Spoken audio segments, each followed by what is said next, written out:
नमस्कार साथियों, आप देख रहे हैं आपका अपना यूट्यूब चैनल मेटा स्टडी। और आज हम बात करेंगे हरियाणा स्टाफ सिलेक्शन कमीशन के द्वारा जारी किया गया सीईटी का करेक्शन लिंक कि किस प्रकार से फॉर्म को भरना है, किस प्रकार से करेक्ट करना है और क्या क्या आप उसमें अपना वेरीफाई करवा सकते हैं डॉक्यूमेंट। तो फ्रेंड्स, यहाँ पर जो है 12 अलग अलग इन्होंने पॉइंट्स दिए हैं, जिनको हिंदी और अंग्रेजी दोनों में ही इन्होंने लिखा है। हम ये देखेंगे कि कौन कौन लोग ऐसे होंगे जो इसको एडिट कर सकते हैं और अपनी इन्फॉर्मेशन जो है इसमें वेरीफाई करवा सकते हैं। इसमें जो मुख्य पॉइंट हैं, 12 पॉइंट में से हम सिर्फ मुख्य पॉइंट ही पढ़ेंगे जो ज़रूरी है सबसे ज़्यादा। सबसे पहली बात है, तीसरा पॉइंट हम पढ़ लेते हैं। तीसरे पॉइंट में कहा गया है, उन सभी अभ्यर्थियों को जिन्होंने अस्थायी रूप से सामाजिक व आर्थिक मानदंडों के तहत अंक दिए गए हैं या जिन्हें गलत तरीके से सामाजिक और आर्थिक मानदंडों या आरक्षण के तहत अतिरिक्त अंकों का लाभ दिया गया है, उनके लिए फॉर्म भरना अनिवार्य होगा। यानी कहने का मतलब ये है कि कौन से ऐसे स्टूडेंट्स हैं जिनके लिए ये मैंडेटरी है, किनके लिए ज़रूरी है। वो स्टूडेंट्स या तो किसी को, अगर आपको सोशियो इकोनॉमिक के नंबर गलत मिले हैं आपके लिए ज़रूरी है, या फिर अगर आपके रिजल्ट में प्रोविजनली क्वालिफाइड लिखा हुआ आ रहा है उसके लिए भी ये ज़रूरी है।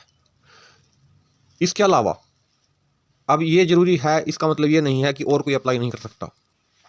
आप भी अप्लाई कर सकते हैं अगर आपको लगता है कि आपको सोशियो इकोनॉमिक के नंबर मिलने चाहिए थे लेकिन नहीं मिले हैं।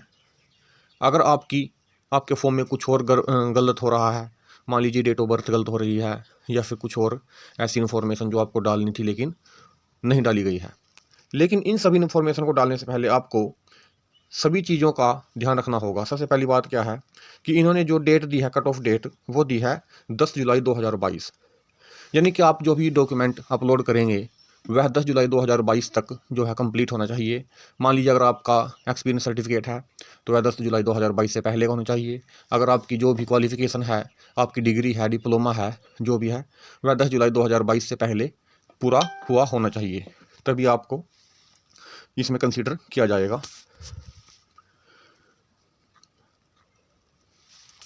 यहाँ पर देखिए, आप देख सकते हैं, आयु में छूट, आरक्षण, सामाजिक और आर्थिक मानदंडों के तहत अंकों में के संबंध में कोई भी दावा, प्रासंगिक निर्देश जो कि 5 मई 2022 को आदेश जारी किए गए थे, उसके साथ ही 10 जुलाई 2022 की कट ऑफ डेट तक जो है वो लागू होंगे।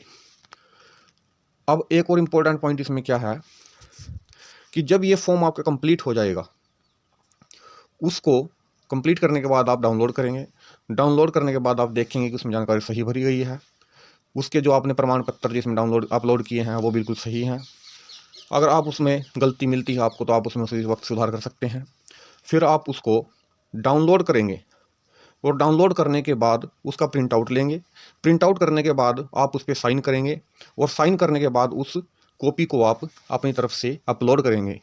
सत्यापन करने के बाद अगर आपके हस्ताक्षर जो हैं गलत यानी कि जाली पाए जाते हैं, यानी कि आप किसी और से साइन करवा के उसको अपलोड करते हैं और बाद में पाया जाता है कि ये हस्ताक्षर गलत थे, तो आपके खिलाफ जो है कानूनी कार्रवाई भी की जा सकती है। यानी कि आयोग का कहना है फॉर्म आपको खुद भरना है, खुद ही सारी जानकारी अपडेट करनी है, सभी डॉक्यूमेंट्स खुद अपलोड करने हैं, फिर उन सभी को चेक करके डाउनलोड करके साइन करना है अपने ही हाथों से और फिर उसको दोबारा से अपलोड करना है। कोई भी जानकारी, कोई ज़रूरी नहीं है कि सोशियो इकोनॉमिक से रिलेटेड ही हो, कोई भी जानकारी फॉर्म में अगर गलत है आपके तो आप उसको एडिट कर सकते हैं। चाहे आपने सोशियो इकोनॉमिक नंबर ना भी लिए हों, फिर भी अगर आप देखना चाहते हैं कि आपकी कुछ इन्फॉर्मेशन गलत है फॉर्म में तो आप उसको भी अपडेट कर सकते हैं। अगला पॉइंट, केवल फॉर्म में विवरण का सुधार, अद्यतन, सत्यापन किसी भी उम्मीदवार के पक्ष में कोई अधिकार आहरित नहीं करता है। ये हर एक पॉइंट ये इनको हर बार लिखना होता है कि ये जो है आपकी योग्यता का कोई आधार नहीं है, ये सिर्फ फॉर्म को अपडेट करने के लिए जारी किया गया लिंक है। तो फ्रेंड्स, आप भी अगर अपना सोशियो इकोनॉमिक क्राइटेरिया या फिर कोई भी जानकारी अपडेट करना चाहते हैं, वेरीफाई करना चाहते हैं, तो आप भी जो है HSSC के ऑफिशियल लिंक पर जाकर अपना CET का जो फॉर्म है उसको करेक्ट कर सकते हैं। ये मुख्य ही बातें, 3-4 पॉइंट ही मेन पॉइंट थे कि एक तो यही है कि कोई, अगर आपने सोशियो इकोनॉमिक के नंबर गलत लिए हैं या आपको गलत मिले हैं या फिर कोई और जानकारी, या फिर आपके सर्टिफिकेट पर जो CET स्कोर है उसमें प्रोविजनली क्वालिफाइड लिखा हुआ आ रहा है, तो आपके लिए ये मैंडेटरी है, यानी कि अनिवार्य रूप से आपको ये करना ही होगा। बाकी सभी के लिए ये औपचारिक है, यानी कि आप चाहें तो कर लें, नहीं चाहें तो ना भी करें। तो फ्रेंड्स, कैसी लगी आपको ये जानकारी? सभी प्रकार की सरकारी अपडेट्स व तैयारी के लिए इस चैनल को सब्सक्राइब करें। धन्यवाद।